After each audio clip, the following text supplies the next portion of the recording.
চাচা ও চাচা একটু দেখেন না চাচা। আরে বাবারে বুঝে যাইলাম না, তোর মতো অন্তত 100 কাপুর আর পিছনে আরে কোদাল ঘুরেন। আমার কত হলো, আমার এখানে যদি লোক লাগতো তুই আরে এত রঙের কথা কোনো লাগতো না। হাসকে কমক বেশক আমি কইতাম যে তুই নাম কাম কর, কে কইছি বুঝছ না, আর লোক লাগতো না বাতি যা। তারপরে দেখেন না আজকে 3 দিন কাম পাই নাই চাচা, দেখেন না না কি করতাম, কি আসবে না তুই কাম হরে না, এটা কি হাত দায়িত্ব নাকি? কিন্তু উল্লাপাল্টা করে আপনার লোক আরো 3 কে ধরাইছেন দেখছি না, এখন আমার কষ্ট করলে যান। 3 কে ধরাইছি, 3 কে লাগবে, হিলে ধরাইছি বাতি যা, মাথার মেজাজ গরম। আর পরিবার খুব কষ্ট করে কাকা। তোর পরিবার যদি কষ্ট করে, তোরা এতন বালা একটা চাকরি দিমু, যদি করবি গস তাইলে এবার কাকার লোক কথা কইতে হবে। দেন কাকা কি কাজ স্কুলের উৎ করে এনে কমান লাগে না, লাগে না কষ্ট বড়ানো। আই যেটা কই এটা মনে কর স্বাধীন ব্যবসা, আড়ি আড়ি শুধু টাকা কালেকশন করবি, তবে টাকাগুলো হইলো কাকা সুদের টাকা।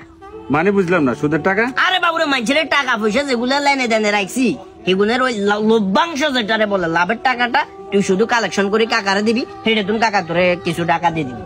শুনেন কাকা, আরো 1 মাসও যদি উপাইয়ে থাকি আর সমস্যা হইতো না, তবে হারাম টাকার লগে আয় নাই কথা কিছু বুঝছেন, সুদের টাকা কালেকশন করতে পারতাম না, প্রয়োজনে আরো 2-4 দিন উপাইয়ে থাকুন।